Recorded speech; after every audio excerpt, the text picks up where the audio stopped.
और मैं बंगाल की जनता को कहूंगी कि बहुत जल्दी वो इस अराजकता से मुक्त होंगे, क्योंकि हो गई है जीत की तैयारी, आ रहे हैं भगवाधारी।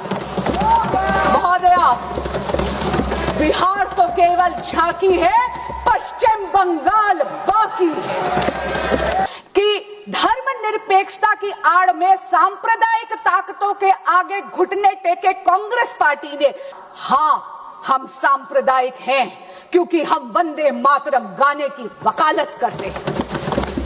ये मोदी का नया भारत है जो नारी शक्ति वंदन अधिनियम पारित कर कर महिलाओं के राजनीतिक सशक्तिकरण के लिए पथ प्रशस्त करता है। ये है वंदे मातरम। वंदे मातरम केवल एक जय घोष की नहीं महोदया, ये भारत में राष्ट्र आत्मा की अनंत प्रतिध्वनि है।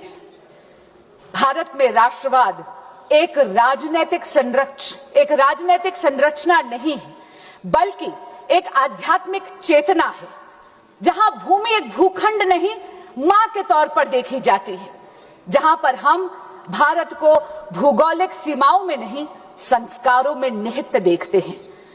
और यहां तक कि अगर हम आध्यात्मिक चेतना की बात करें तो ये सिर्फ एक कोइंसिडेंस या इत्तेफाक की बात नहीं।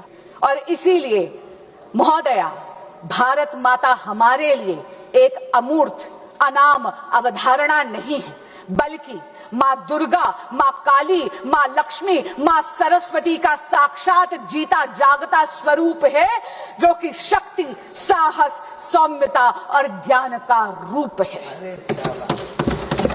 आज विपक्ष के उपनेता ने एक बात कही, उन्होंने कहा कि कांग्रेस पार्टी ने कभी भी वंदे मातरम का विरोध नहीं करा। महोदय, मैं दो पत्र आपके समक्ष सभा के पटल पर रखना चाहूंगी। पहला पत्र है जो कि तत्कालीन प्रधानमंत्री श्री जवाहरलाल नेहरू जी ने डॉक्टर श्यामा प्रसाद मुखर्जी को 1948 में लिखा था, 21 जून 1948 को। और मैं कोट कर रही हूं, अंग्रेजी में पढ़कर सुनाऊंगी ताकि किसी भी तरह की भ्रांति ना हो। उन्होंने कहा, personally I do not think Vande Mataram is at all feasible as a national anthem, chiefly because its tune, which does not suit orchestral or band rendering. Our national anthem has to be played by foreign orchestras all over the world. महोदया, अजीब सी बात है कि भारत की आजादी का ये मंत्र नेशनल एंथम इसलिए नहीं बन पाया क्योंकि तत्कालीन प्रधानमंत्री को यह लगा कि विदेशी ऑर्केस्ट्रा पर यह ढंग से बज नहीं सकता। ऐसा लगता है कि आजादी के बाद भी कांग्रेस पार्टी मानसिक रूप पर स्वाधीन नहीं हुई थी। दूसरा पत्र मैं सभा के पटल पर रखती हूं जो तत्कालीन प्रधानमंत्री श्री जवाहरलाल नेहरू जी ने तत्कालीन गवर्नर श्री प्रकाश जी को लिखा था 8 अगस्त 1949 को। और उन्होंने कहा, for my part I think it would be most unfortunate for Vande Mataram to be adopted as the national anthem. यानी व्यक्तिगत तौर पर तत्कालीन प्रधानमंत्री वंदे मातरम का नेशनल एंथम बनना दुर्भाग्यपूर्ण मानते थे। आज एक बहुत ही वरिष्ठ सांसद जो विपक्ष की तरफ बैठे हैं, वो एक दल के नेता भी हैं, उन्होंने हमसे एक सवाल पूछा। उन्होंने पूछा कि आप कितने सेक्युलर हैं। मैं पूछना चाहती हूं विपक्ष से, खास करके उस नेता से और कांग्रेस पार्टी से, कि धर्मनिरपेक्षता की आड़ में सांप्रदायिक ताकतों के आगे घुटने टेके कांग्रेस पार्टी ने, जिसने 1937 में त्रिदेवी यानी हमारी शक्ति की आवाहन वाले सभी छंदों को बेरहमी से वंदे मातरम से काट दिया, और आप हमसे पूछते हैं कि हम कितने सेक्युलर हैं।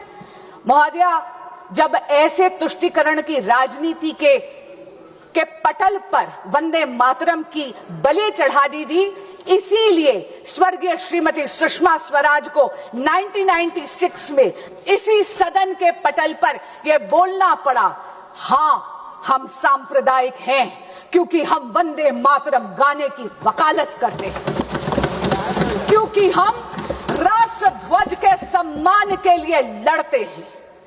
महोदया, ये मोदी का नया भारत है। ये भारत वंदे मातरम के मूल मंत्र को आत्मसात ही नहीं करता बल्कि ग्राउंड पर उसको चरितार्थ भी करता है। यह मोदी का नया भारत है जहां पर बिन मांगे मैटरनिटी लीव को 12 से 26 हफ्ते बढ़ा दिया जाता है। यह है वंदे मातरम। ये मोदी का नया भारत है जो नारी शक्ति वंदन अधिनियम पारित कर कर महिलाओं के राजनीतिक सशक्तिकरण के लिए पथ प्रशस्त करता है। ये है वंदे मातरम। ये मोदी का नया भारत है जो आयुष्मान भारत में विश्व की सबसे बड़ी हेल्थ इंश्योरेंस ही नहीं हेल्थ अश्योरेंस स्कीम देती है। 5 लाख रुपए का मुफ्त इलाज देती है। वे वंदन कार्ड से हमारे वरिष्ठ नागरिकों का भी ख्याल रखती है। ये है वंदे मातरम। ये मोदी का नया भारत है जो न्यूक्लियर एनर्जी और भारत की स्पेस को एकाधिकार यानी सरकारी एकाधिकार से निकालकर भारतीय की युवा शक्ति उसमें अपना योगदान दे पाए, इसके लिए उसको खोलती है। ये है वंदे मातरम। ये वंदे मातरम की पराकाष्ठा है कि मोदी के नए भारत में भारत की अर्थव्यवस्था 11वें नंबर से वैश्विक पटल पर 4थे नंबर पर आज आ गई। ये मोदी का नया भारत है जहां पर वंदे मातरम चरितार्थ होता है मेरे देश के युवा के लिए, जहां पर भारत की स्टार्टअप इकोनॉमी वैश्विक पटल पर 3rd लार्जेस्ट इकोसिस्टम बन जाता है। लेकिन आज मेरा मन बहुत व्यथित है। मेरा मन बहुत व्यथित है क्योंकि एक बहुत ही माननीय सांसदा ने यह कहा कि वंदे मातरम की बहस हो रही है। महोदया, शायद मेरी तरह वो भी पहली बार की एमपी है। हम दोनों ने सदन में मात्र 12 महीने ही गुजारे हैं। आपके माध्यम से मैं उनको कहना चाहूंगी कि ये चर्चा है जो सकारात्मक होती है, ये बहस नहीं है। माननीय सांसदा ने कहा कि आप अतीत में क्यों मंडरा रहे हैं। महोदया, मैं आपके माध्यम से कहना चाहूंगी कि जो सभ्यता अपने इतिहास को भुला देती है उसका कोई भविष्य नहीं होता, क्योंकि इतिहास से यदि आप उसकी गलतियों से सीखते नहीं हैं तो इतिहास वो गलतियां आपके लिए दोहराता है। आज उन्होंने कहा कि ये चर्चा एक चुनावी अमले में है क्योंकि उन्होंने बंगाल के चुनाव की बात करी। मैं आपके माध्यम से उनको कहना चाहूंगी कि बंगाल वंदे मातरम की जन्मभूमि है। बंगाल वो पावन धरती है जिसने आजादी का ये मूल मंत्र दिया, ये जय घोष दिया, जिसने स्वदेशी का ये उद्घोष दिया। लेकिन आज बहुत गंभीर और चिंताजनक स्थिति में है मेरा बंगाल। क्यों? क्योंकि वहां की रूलिंग डिस्पेंसेशन वंदे मातरम की आत्मा का गला घोट रही है। आज राजनीतिक स्वार्थ के कारण राजनीतिक हिंसा बहुत ही गहराई से वहां पर जड़ें पकड़ रही है। पर आपके माध्यम से महोदया इस सदन को और इस देश को मैं आश्वस्त करना चाहती हूं, भगवा श्री राम का रंग है, भगवा क्रांति का रंग है। और मैं बंगाल की जनता को कहूंगी कि बहुत जल्दी वो इस अराजकता से मुक्त होंगे, क्योंकि हो गई है जीत की तैयारी, आ रहे हैं भगवाधारी। महोदया, बिहार तो केवल झांकी है, पश्चिम बंगाल बाकी है। मैं अंत में अपनी वाणी को विराम देने से पहले आदरणीय प्रधानमंत्री श्री नरेंद्र मोदी जी का धन्यवाद भी करती हूं और अभिनंदन भी करती हूं कि उन्होंने वंदे मातरम की 150 साल की वर्षगांठ का 1 वर्ष का स्मरणोत्सव जो बनाया है, इससे उन्होंने भारत के युवा को पुनः अपनी धरोहर से जोड़ दिया है।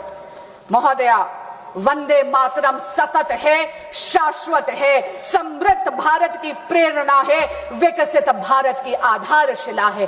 वंदे मातरम। बहुत बहुत धन्यवाद।